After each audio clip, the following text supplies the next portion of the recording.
Хувьдайлан чамайг үхэх гэж байгаа чи луугийн хүчээр эсэргүүцэн бурхны бичээсийг өөрчлөхийн тулд хүчтэй болох ёстой бол яах вэ?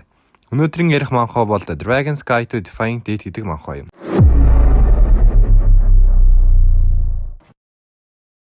Эмнэлгийн орон дээр нэгэн хүн интернетээр дуртай мангагаа уншсан сон. Тэрээр 25 наснда тархины хорд авдартай болж хэдхэн жилийн нас үлдсэн гэж эмч хэлсэн байдаг. Одоо тэр 29 настай ба яс арснаас өөр зүйлгүй болжээ. Гэтэл түүний зүрхний цохил муудаж манганыхаа төсөглөл мэдхимсэн хэмээн бодсоор өхөн. Түүний нүдний урд хагархаа харагдан гэрэл тусан нэгэн царайлаг залуу түүнийг өргөн авна. Тэгтэл манай хүн луу бош дахин төрсөн байжээ. Манай хүнч би яагаад луу болоо дахиад төрчөө хүн байхдаа юу ч хийж чадаагүй штэ гээл гонсон. Гэхдээ нэгэнт луу бош төрснийх бас тэрээр бас жоохон баярлнаа. Яагаад гэвэл ер нь ямар ч аним кинон дээр дандаа хүчрэг луул гардаг. Мөн луу 10,000 жилийн настай болохоор тэр нилээн догдолж эхэллээ. Түүнийг өргөсөн хүн манай лууг Лүвис гэж дууддаг. Тэгээд түүнийг аван хооллохоор явлаа. Гэтэл нэг сонин өнгөтэй слайм шиг юм идгээд. Манай хүнч за луу болж төрсөн юм чин хоолгийн ч бас идэх ёстой гээл идтэл гүзээлцгэн шиг адилхан амттай байдаг. Тэгээд энэ хүн миний аав байх гээл таны нэр хэн бэ ааваа гээл нэрийн асуудал гинлосер гэдэг. Тэгтэл манай хүн шууд цухтаад айгаад өрөөнөөсөө гарч номын санал руу зүхтдэг. Тэгэл нэг ном аваад хартал Ховард хаан тус гэсэн байдаг. Энэ үед аав нь юу болсон бэ гээл ороод ирэхэд Лүвис би луу бош дахин төрсөн гэсэн тэр зүгээр манхад руу орцсон байна штэ л гэдэг. Манга дээр нь хүмүүс Генсиолор гэх луугийн хүүхдийг алснаар луу уурлан хүмүүстэй дайн зарлаж хэдэн мянган хүн алсан байдаг. Тэгэл манай хүн надад ах ихч байгаа юу гэтэл аав нь үгүй гээл. Тэгээд дүүтэй болох уу гэтэл бас л үгүй гэдэг. Энэ хүн манай хүн тэгвэл үхэх нь би юм байна гэд ганц луу бош төртөл бас л үхэх юм уу гэж уйлж гардаг.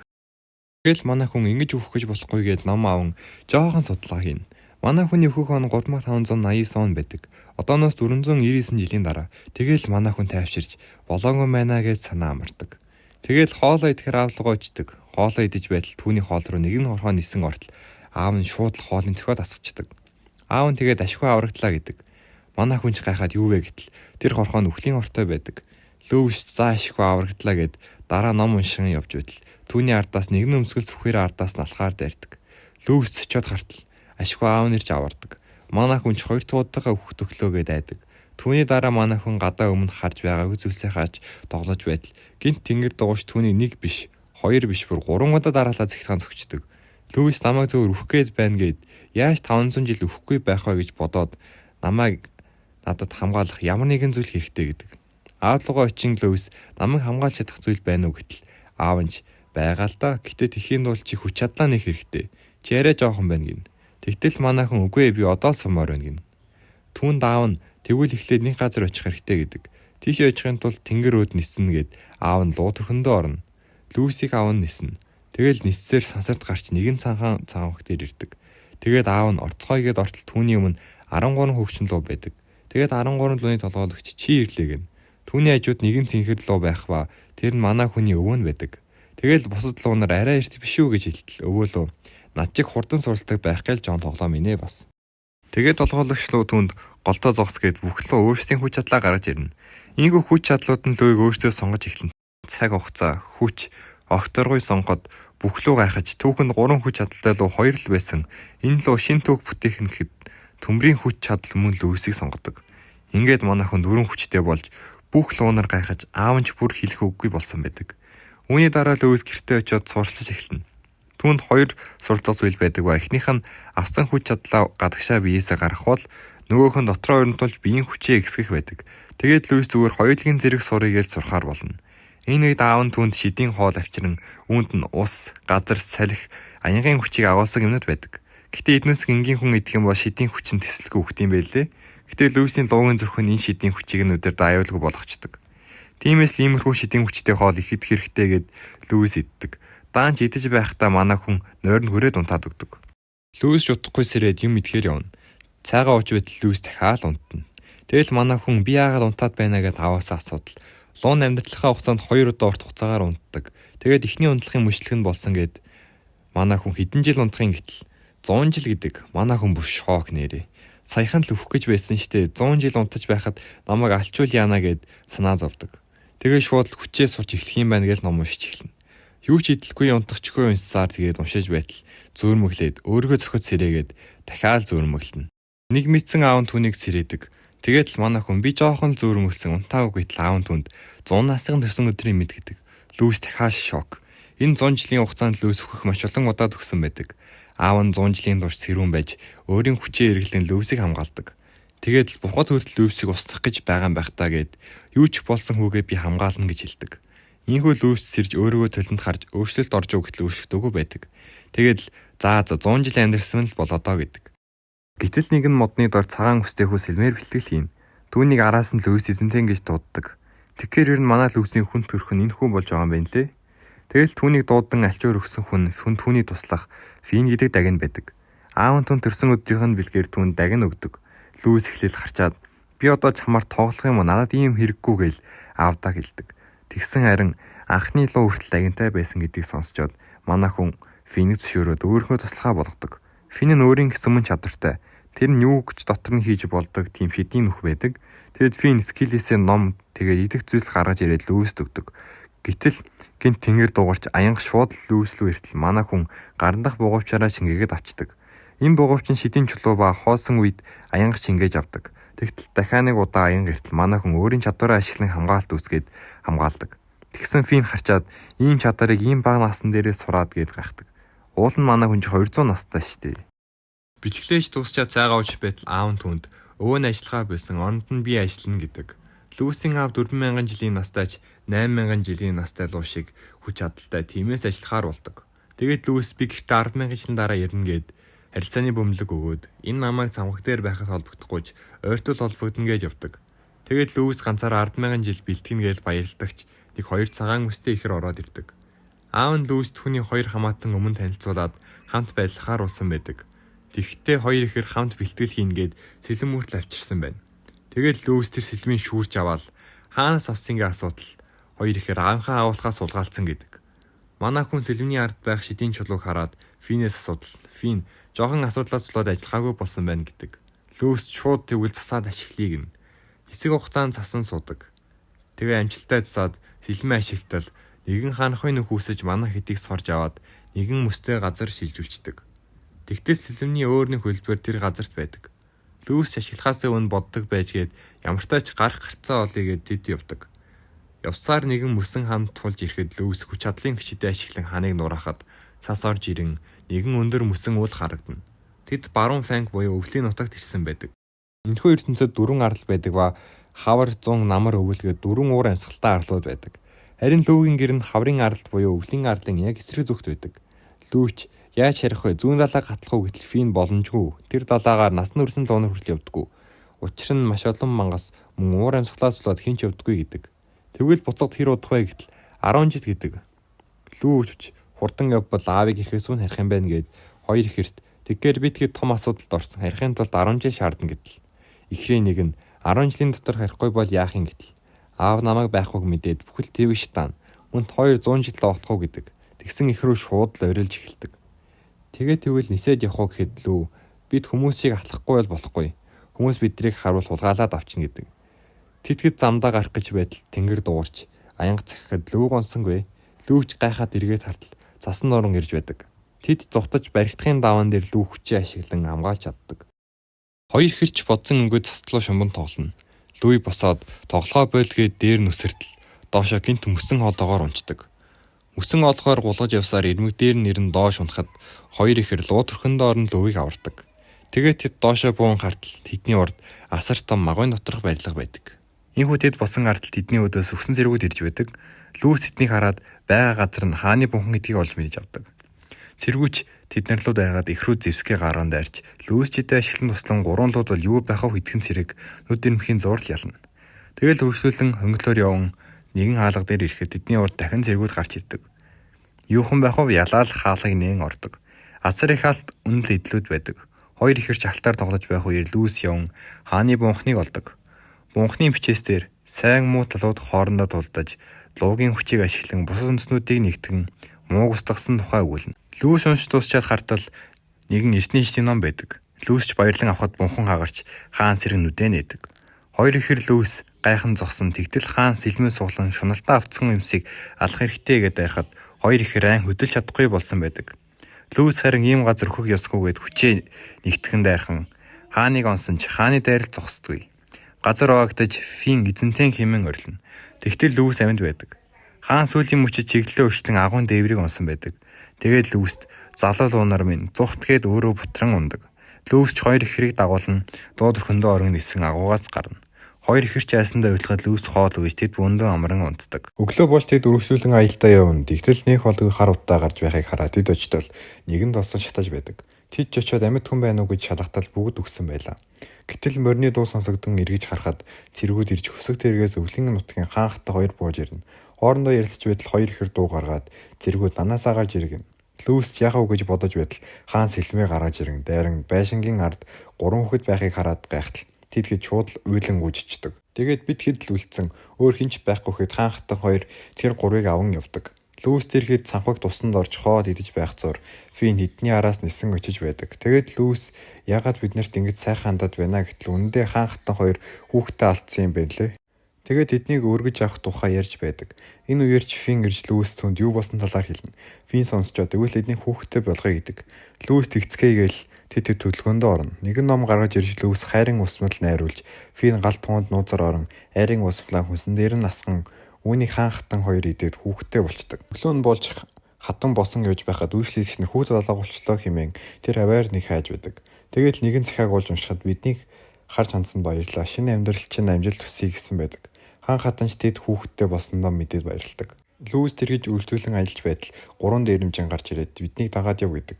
Лүүс ч зүгээр цутгах гэж байсан ч хоёр ихэр дүүн дагаад явъя гэдэг. Лүүс ч бодоод эднийг дагаж яваад бүх юмыг дээрэндээ гэдэг. Тэгэл шууд гараа өргөд бууж өглөө гин. Дээрэмчиж тэднийг авч яваад торон даваачин хин. Тэгээд босслогоо чи өнөөдөр 3 хүүхэд барьсан гэдэг. Босс нь тэднийг очиж харчаад сонирн болоод унтахаар явна. Лүүс ч шууд тороо эвлээд босс нь очин сайн уу гин. Босс нь ч цочоод талхаа аван та нарыг одоо явбал зүгээр явуулъя гэдэг. Лүүс ч энийгээд явахгүй үед яах гэхэд босс алхаараа түүний хит цогтол Лүүс ядахымгүй болтдог. Тэгээд Лүүсээс чи яг юу юм бэ гэхэд Фин гарч ирээд чи даваарф шиг үнэтгэж байна. Яг гэхдээ арай л том юм гэдэг. Лүүс хагас хүн хагас даваарф гэдэг. Намаа юу болохыг мэдэж байгаа биз дээ гин. Босс нь бага бахта түүний аав нь өөрөөсөө хүчрхэг хүмүүст ажиллах хэрэгтэй гэдэг.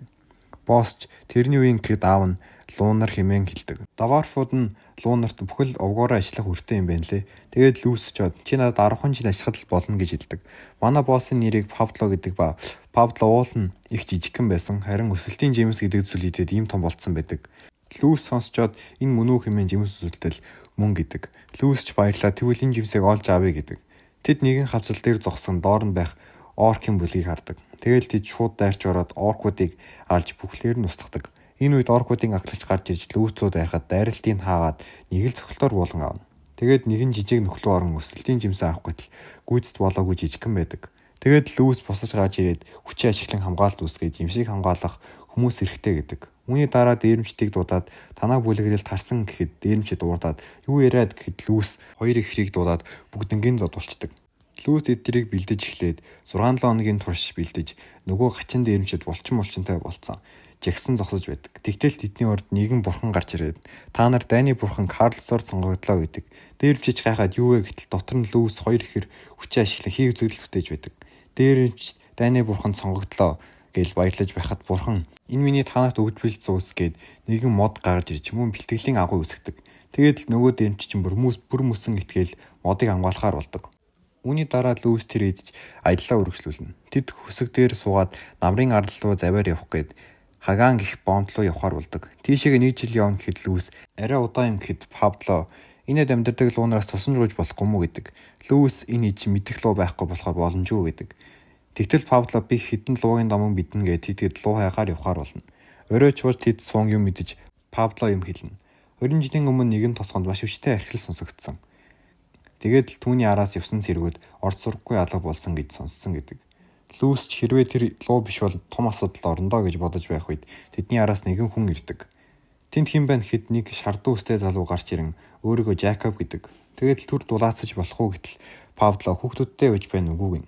Лүүс ч гинт энэ хүн чин аавтад тулдахад баатруудын нэгний өвөг дээдсэн байна гэл хамт байхаар болдог. Тэгээд л түүнээс та ганцаараа явж байгаа юм чин хүчтэй байх гэтэл Жакоб шүүгэлдэхэд 6 далавчтай шувуу гараад ирдэг. Тэгээд энэ миний хамтрагч гэдэг. Хоёр ихэрч сонирхоод очтол Жакоб шууд холдоороо наачин гэхэд хоёр ихэр тэврээд байж байдаг. Тэд тэндээ хонож өглөө болж үргэлжлүүлэн явхад Жакоб бас луугийн домгийн араас явж байдаг. Тэгээд миний мөрөөдөл бол лууг сургах гэдэг. Лүүс ч тэнд байгаа амьтан луу биш, аянгат бар байх таа гэдэг. Тэгээд тэд бун Жакобтай хоёр ихэр хайцсан гэхэд Лүүс ч хаана байдгийг мэддэггүй. Тэгтэл Фин хоёр ихэр ирж ийн гэхэд аянгат барыг чирцэн ирж байдаг. Жакоб ч гайхаж орхино. Тэгээд Лүүс бар руу очиод худлаа хөвтгэ болооч ихэд бар босон архирад Лүүс зүгээр л цохоод унагчдаг. Битгий архираад байг юм. Үүнийг харсан Жакоб шоконд ордог. Тэгтэл гинт нэгэн том гөрвөл ирж Лүүс ч хүчээ ашиглан өөрсдөө нуудаг. Жакоб энэ хүүхдүүд яг юу вэ гэж байж байтал гинт тэнгэр дугаар цахилгаан Лүүслөө захиад Лүүс бугуучраа шингээсэн ч хүчин алга болоод гөрөл эднийг мэдчихдэг. Тийч хамаг удараа зүхтаж Жакоб шүгэлдэн шувуугаа дуудан гөрлийг саатуулж байтал гөрөл архиран шувууг ухаангүй болгочдөг. Үүнийг Жакоб хараад буцан гүхэд Лүүс ч яхаарахгүй буцахад тэтгэд бөөнөрөө буцан явна. Гөрөл шувууг идэх гэж байтал Жакоб хүчээ ашиглан гөрлийг оноход юу ч болдоггүй. Гөрөлч дайрахад Лүүс амжин ирж түүнийг аварна. Лүүс огторгон шидэ ашиглан дайртал гөрөл зүгээр л идчихдэг. Хоёр ихэрээр цэлмээ гарган дайрахад аянгийн шидэн нөлөөлж байдаг. Тэгээд Лүүс үргэлжлүүлэн дайргана. Тэгэхэд нийлэн дулдаж байтал дахиад нэг гөрөл гараад ирдэг. Лүүс ч заа ховроо зухтыг гэх гэж байтал барын аав ээж хоёр ирж гөрөлтэй дулдаж эхэлдэг. Гөрөл нэг нь хазан дээшээ шидэн сүүлээрээ цохих гэж байтал нөгөө бар нь урд нь орон цохиулдаг. Барч уурлан хүчээ ашиглан үсрэн үргэлжлүүлэн дулдана. Энэ үеэр Лүүс тэргээд эхний гөрөлөө ялсан байдаг. Тэгтэл гинт тэдний урд маш хүчтэй аянга цохилж Лүүс барыг дагуулan очиж хартал барын ээж үхэн үхлээ тулдан гөрлийг ялсан байдаг. Барч эцэг ихгүй болж уйлна. Лүүс ч харт дэвчлгүй баранд төрхөө харуул намайг дагаж явах уу гэхэд барч зөвшөөрнө. Энэхүү болсон бүх үйл явдлыг харсан Жакоб би та нар хэн болохыг мэдлээ. Та нар язгуурдан ээлүүд байна гэдэг. Лүүс жүжиглэж зөв байлаа гин. Тэр бол миний туслах гинэ бас. Хоёр ихэр бөөн уур. Тэгээд Лүүс чамд би энэхүү барыг үлдээ гэхэд Жакоб аянгат барыг надад үлдээлээ гэж өгнө. Лүүс ч түүнийг харж хандаж арчлаараа гин. Жакоб ч эльф хэлсэн юм чингээ зөвшөөрдөг. Тэгээд Лүүс бард чамайг том болохоор би ирж авна. Тэр утал энэ хүнтэй хамт байж байгаараа гин. Ийхүү тэд явсаар бомб дээр ирдэг. Тэгээд нэгэн газар руу орж амархаар болдог. Пабло тэр газрыг ажилуулдаг хоёр охиныг таньдаг болж сардаг. Тэгээд энэ манай үеэлүүд гэж танилцуулдаг. Лүүс тэрхэд дээшээ гарч өрөөндөө оргон үдэн анин унтна. Маргааш өглөө нь болж тэд бөөндөө хоол идэж байтал хаалгаар нэгэн хүмүүс орж ирнэ. Голоос нэг шар үстэй гар цэцэг барин Лүүсид өгдөг. Манай Лүүси даанч энэ гарыг тоохгүй байгаа юм байна лээ. Пабло яагаад ийм язгууртан царайлах гарыг тоохгүй байгаа юм гэтэл шар үстэй гар 14-тэй болж таардаг. Манай Пабло шок, би ч шок. Үүний дараа Пабло Лүүс тэр идлөө очин шидийн чулуу авах газар олсон гэдэг. Тэгээд тэрэд явах гэж байтал Лүүси манай хоёр тэднэрт хувц өгөөд тэд нар явахаар болно. Тэгсэн даанч нэг шидийн чулуу олсонгүй гэж Лүүс гачин болцсон сууж байдаг. Тэгтэл тэдний урд хоёр бүлгэн хоорондоо үдэлцэх гэж байдаг. Пабло ч голоор нороод "Бойл та нар намайг таних уу? Намайг Пабло гэдгийг гэтэл дээрэмчдийн бүлгэн ахлагч Пабло байна" гэдэг. Манай Пабло үнэнд ирээд шар үстэй гарын аавыг аварч байсан юм байна лээ. Тэгээд л Пабло хүүгийн гэрт очино. Аавтай нуулзаж байх үеэр Лүүс шар үстэй гарын өрөөнд орж ширээн дээр байх хайрцаг захиаг уншарчдаг. Тэгээд хайрцаг нийтэл цэнхэр өнгөтэй зүйл байдаг. Хүүч булааж аваад үүнийг Лүүсэд өгнө гэдэг. Энэ бол Сайрингийн нулимс гэдэг. Лүүс чонсчоод гайхаад хуурамч юм биш үү гэдэг. Хүүч өргөн бүр баталгаатай гэдэг. Сайрны нулимс нь Далайн хаан улс руу орох ганц зөвхөр юм байна лээ. Тэгээд Лүүс надад өгч хүү харин юу яриад байгаа гэдэг. Лүүси чиний өгсөн мөлийг авахгүй бол яах юм? Чамайг тоохгүй байгаа үстэй гин. Хүү Лүүсийг 5 жилийн өмнө анх дуулахт нь хараад анхны харцаа дурлсан гэдэг. Даанч 4 жилийн өмнө Лүүсийн аав ээж охинтойгоо хамт охиныхоо дуртай дуучныг үзэхээр явж байгаад хөсөгт дайруулад өөд болсон. Тэгээд л үүнээс хойш Лүүсийг дуулцтгаа билсэн гэдэг. Лүүс сонсчоо тэгвэл би Лүүсийг дахиж дуулвал чи надад нулимсыг нь өгөөрэй гэдэг. Тэгэл хүүтэй тохиролцдог. Лүүс шууд гэртээ хараад Лүүсийг дуудан хамт тоглоё хэмээн өрөөнд нь ороод тэгээд энэ юу вэ гэд нэгэн хөгжмөлөө зан. Би сонсъё гэдэг. Лүүсийг хараад тоглож өгдөг. Лүүсич хүүхчиг баярлаад би тоглоод сурыг гэд Лүүсид хэлнэ. Лүүси харин шүүгээгээ онгоолгон өөрийн баг багтаа тоглодог байсан хөгжмийг өгдөг. Лүүсч хөгжмийг авч гараад өрөөндөө бэлдэн 3 өдрийн дараа хэд бүрэн тоглож чаддаг болсон байдаг. Лүүсич гайхаад сууд ухаант юм уу гэж боддог. Энэ үеч хотод их алдартай дууны өдөрлөг зарлагддаг ба үүнийг нэг гар аван их хүн ирэх наадтай байна шүү гэдэг. Пабло буудалд ирж Лүүст ойрд нэг хүн бүх шидийн чулууг аваад байгаа болохоор олохгүй байгаа юм байна гэдэг. Лүүсч нэг хүн шидийн мангас өсгөж байна гэд мэддэг. Үүний дараа Лүүси дээр очин түүний өдөрлөгт хамт явъя гэж байтал ихэр Моно гарч ирнэ. Бүүнөрөө хамт явхаар болдог. Энэ ойгоор Фин тагнуул хийж нэгэн агуулгах руу орж далаад руу гарч ирнэ. Тэгэл гарч хартал түүний өдөөс могоос шиг амтан гараад ирдэг. Лүүс энэ үед өдөрлөг дээр Лүүсийг дагуулan дайзан дээр гарч дуулахаар болдог. Тэгэд Лүүсид хөгжмөө өгөн та зөвхөн тоглолт болно гэдэг. Лүүсийн өмнөх бодлоо бодон айх үед Лүүс чинь тайвшруулж дуугаа дуулж эхэлнэ. Лүүсийн хөгжмөө тоглоод Лүүс дуулж үзэгчнэр уйлж баярлан алга ташина. Үүний дараа Лүүс харин тэр идэж чи дуулж чаддаг байсан юм уу гэн. Лүүсийн харин өрөөндөө айдастайгаа нүр тулан уйлж байхад Моно орж ирэн дайтгаруулна. Лүүс өрөөлөгөө ороход Фин шаргацсан орж ирэхэд Лүүс гайхан юу болсныг асууна. Пабло шууд дагуулхлоо очиж уурлан тэр хайрцагнуудын ард юу байгаа гэтэл юу ч байхгүй гэхэд Пабло шууд хөшөглөн орж алхаа шидэн үстэлж юу ч байдаггүй. Тэгээд л гарч ирээд Лүүст хэлнэ. Үүний дараа Лүүс буцан өдөрлөгтөө явж дахин дайз руу гарч дуулахаар болж Лүүсэдээ гарах гэтэл Лүүсээ яагаад гардаггүй. Тэгээд л өнгөрснийг ардаа үлдэх хэрэгтэй гэд ганцаараа гарan хүн болгоны багдаа сонсож өссөн дууг дуулж эхэлнэ. Лүүсийг сонсон ээж аваагаа санан уйлсанж айцаа даван тайз руу гарч ирэн хамт дуулан хүмүүсийн алга ташлтыг хүртэнэ. Энэ үеэр Пабло нөгөө залуутай тулдаж байдаг. Лүүс туслахаар иж түнтэй үзнэ. Шидэрээ хамгаалан дараа нь цохин унагадаг. Гэтэл Лүүсийн ардаас нөгөө амтан гарч ирэн дайрдаг. Залуу нэгэн бүрээ үлээж мангасыг удирдах байдаг. Энэ бүрээ нь далайн бүрээ бөгөөд хүлээсэн хүн нь далайн амтныг удирдах боломжтой болдог. Лүүс зутан явсаар албаар ус руу өсрөн орж залууч усны амтантай усанд үздэг. Яадаг тэнийвэ гин. Услуу орсон дүүс луу төрхөндөө орж мангасыг хүч ашиглан цохин сүүлнээс нь барин эргүүлэн далаагаас гарган шиддэг. Лүүс ардаас нь гарч бүрээг аван үлээх гэтэл бүрээ нь идэрчдэг. Гэтэл мангас босч ирэн Лүүс Пабло хоёр руу дайрч байгаад буцан тосгон руу орохоор явдаг. Лүүс ч ардаас нь ашиггүй амжин шидэ ашиглан хаалт үсгдэг. Энэ үед хоёр ихэр бусад хүмүүс ч ирж тулдаж эхэлнэ. Олсоор орон хориход Лүүс хүчээ нэрвэлэн дээрээс нь ашиглаж ухаан алдуулна. Тэгэл очин тайвшруулж түнд хүмүүсээс хол байж нутагтлуугаа яв гээд мангас явдаг. Тэгтэл нөгөө залууд зав унан зүхтаж байхдаа таарч түүнийг дээшээ цохин иддэг. Кармагаа өртлөө дээ нэр. Ийхүү өдөрлөгч дуус тэд явахаар болж хүү ирэн Лүүст амснараа нулимсыг нь өгч тэд бүгднтэй салах ёс гэж заримдаа сун явна. Лүүс Павлогоос хэр удаан явах блэ гэж асуудал Павло гачин болцсон байж байдаг. Тэгээд Лүүс хүчээ ашиглан Павлог унтуулдаг. Тэгсэн нэг мөрхтөө хүн ирж энэ хүн 3 дахь түвшний дайчин байна. Тэгвэл үүнийг унтуулсан хүн гээд энэ аялал сонирхолтой болох нэ гэдэг. За энэ хүн маханы мас Сис1 51 чатар гараад дуусч байгаа. Сис2 нарай гараагүй байгаа. Тиймээс Сис2-ыг нь гахаар үргэлжлүүлж хийн. Тэгээ таалагдсан бол лайка дараа цабаа игээрэй.